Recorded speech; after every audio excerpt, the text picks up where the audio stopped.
మన భారతీయ సంస్కృతిలో వివాహం అనేది ఒక మధురమైన వేడుక. పెళ్ళంటే 2 మనసులు, 3 ముళ్ళు, 7 అడుగుల పవిత్ర బంధం, 2 కుటుంబాలు కలిపే ఓ అత్యద్భుతమైన సంబరం. ఒకప్పుడు పెళ్ళంటే ఆనందం, బంధువుల సందడి, ఆప్యాయతల పండుగ. కానీ ఇప్పుడు పరిస్థితి పూర్తిగా మారిపోయింది. ప్రస్తుతం ఒకింటికి ఆడపిల్లను ఇవ్వాలన్నా తెచ్చుకోవాలన్నా వివాహం ఖర్చులు భయపెడుతున్నాయి. ఫంక్షన్ హాల్స్, భారీ అలంకరణలు, ప్రీ వెడ్డింగ్ షూట్లు, సంగీత్, బ్యాచిలర్ పార్టీలు, ఇలా ఒక్క పెళ్లికి లక్షలు కాదు కోట్లు ఖర్చు చేస్తున్న పరిస్థితి కనిపిస్తోంది. పేద మధ్యతరగతి కుటుంబాలకు మాత్రం పెళ్లి ఆనందం కంటే ఆర్థిక భారం ఎక్కువ అవుతోంది. అసలు పెళ్లి ఖర్చులు ఎందుకు పెరిగాయి? వివాహం ఇప్పుడు విలాసమా లేక విలాపమా? చూద్దాం.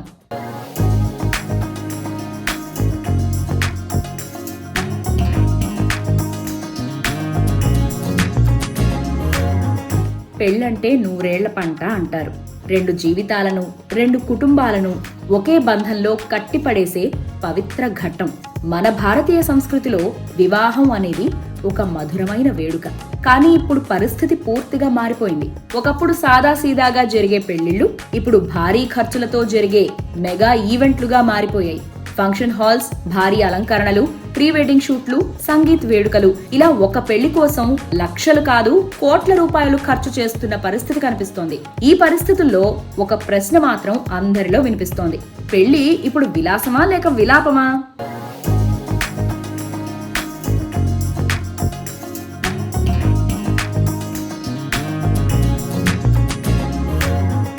కొన్ని దశాబ్దాల క్రితం పెళ్లిళ్లు చాలా సాదాసీదాగా జరిగేవి. వధువు వరుడి ఇంటి ఆవరణలో మామిడాకుల తోరణాలు, కొబ్బరాకుల పందిళ్లు వేసి పెళ్లిని అంగరంగ వైభవంగా చేసేవారు. అప్పట్లో బంధువులందరూ కలిసి వంటలు చేసి పరిణయ వేడుకను ఓ పండగలా నిర్వహించేవారు. ఈ సంబరంలో ఊరంతా కలిసి సందడిగా జరుపుకునేవారు. ఆ సమయంలో ఖర్చులు కూడా చాలా తక్కువగా ఉండేవి.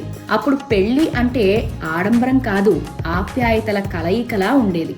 కానీ ఇప్పుడు పెళ్లి వేడుకల తీరు పూర్తిగా మారిపోయింది. ఫంక్షన్ హాల్స్, కన్వెన్షన్ సెంటర్లు, ఇంకా డెస్టినేషన్ వెడ్డింగ్స్ వరకు వెళ్ళింది. ప్రీ వెడ్డింగ్ షూట్లు, హల్దీ ఫంక్షన్లు, సంగీత్ వేడుకలు, ఇలా పెళ్లి ఒక పెద్ద ఈవెంట్ గా మారిపోయింది. అందులో theme decorations, cine style photography, pre wedding shoots తో పాటు హల్దీ, సంగీత్ వేడుకలు కూడా ఉన్నాయి. దీంతో పెళ్లి ఖర్చులు భారీగా పెరిగాయి.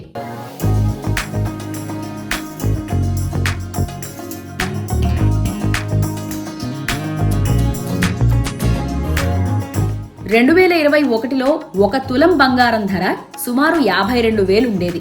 కానీ ఇప్పుడు తులం బంగారం 1,00,000 నుంచి 2 లక్షల మధ్య ఉంది. దాంతో ఆడపిల్లలకు పెళ్లి చేయాలంటే మధ్య పేద తరగతి కుటుంబాలకు పెనుభారంగా మారుతోంది. కేవలం బంగారం కొనుగోలుకే లక్షల్లో కోట్లలో ఖర్చు అవుతుంది. అంతేకాదు ఫంక్షన్ హాల్స్ అద్దె కూడా భారీగా పెరిగింది. హైదరాబాద్ లో కొన్ని ఫంక్షన్ హాల్స్ 12 గంటలకు సుమారు 6 నుంచి 10 లక్షల వరకు వసూలు చేస్తున్నాయి. దీనికి అదనంగా డెకరేషన్ ఖర్చు కూడా ఉంటుంది. అది మళ్లీ సుమారు 3 లక్షల నుంచి 20 లక్షల వరకు ఉంటుంది. వీటితో పాటు మరో గుదిబండల ఫోటోగ్రఫీ, వీడియోలు కూడా ఉన్నాయి. అవి తగ్గేదేలే అంటూ 3 లక్షల నుంచి 6 లక్షల వరకు ఖర్చు చేయాల్సిందే.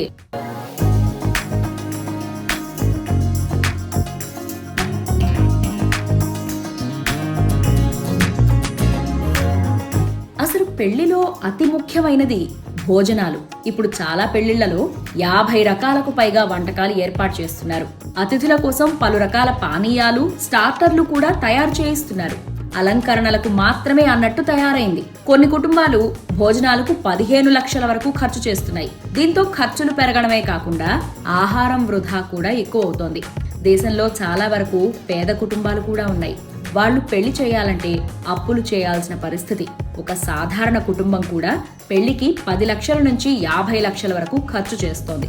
ఒక సర్వే ప్రకారం భారతదేశంలో ఒక కుటుంబం పెళ్లికి సగటున 28 లక్షలు ఖర్చు చేస్తోంది. అంటే పిల్లల చదువు కంటే పెళ్లికే ఎక్కువ ఖర్చు చేస్తున్నట్లు తెలుస్తోంది.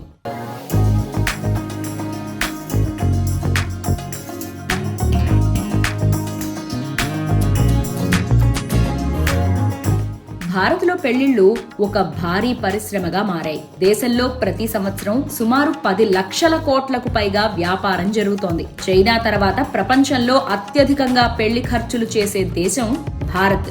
ఒక నివేదిక ప్రకారం సగటు పెళ్లి బడ్జెట్ 36.5 లక్షలకు చేరింది.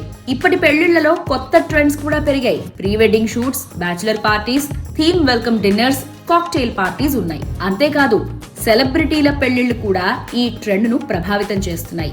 ఉదాహరణకు ముఖేష్ అంబానీ కుమారుడు అనంత్ అంబానీ పెళ్లి సుమారు 5,000 కోట్ల ఖర్చుతో జరిగింది. ఇది సమాజంపై కూడా ప్రభావం చూపుతోంది.